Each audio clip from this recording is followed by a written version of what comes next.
Izletište Ribnjak-Dejčići nalazi se podno Bjelašnice u opštini Trnovo i poznato je po svom slikovitom okruženju i ugodnoj atmosferi. To je popularno mjesto za odmor i uživanje u prirodi, a posjetioci mogu uživati u ukusnoj hrani i opuštajućem ambijentu.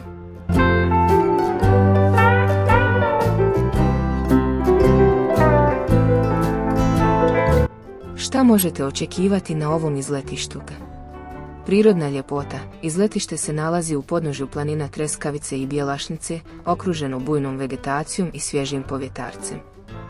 Gastronomska ponuda Restoran na izletištu nudi ukusna jela u slikovitom okruženju, idealno za opuštanje i uživanje u lokalnim specijalitetima.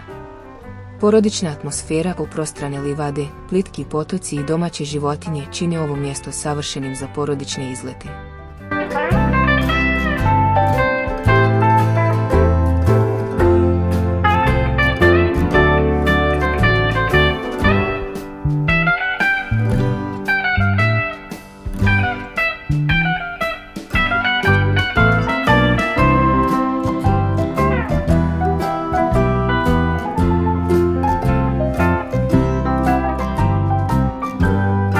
Ovo izletište je pravi raj na zemlji, sa velikim prostorom za sjedenje, roštilj, šadrvanima, dijelom za igru, slobodne aktivnosti i šetnju.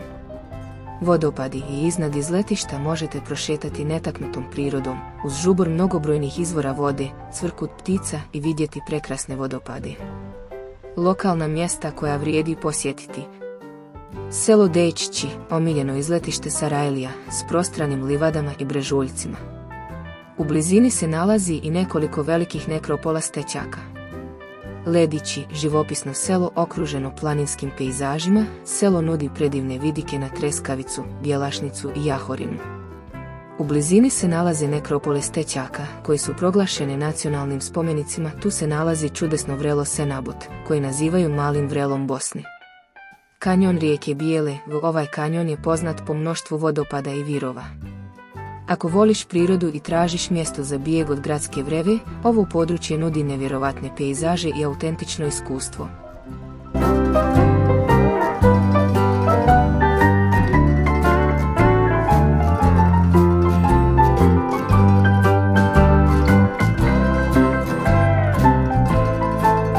Ako vam se sviđa ovaj sadržaj i želite da istražimo još više lokacija u Bosni i Hercegovini, podržite nas.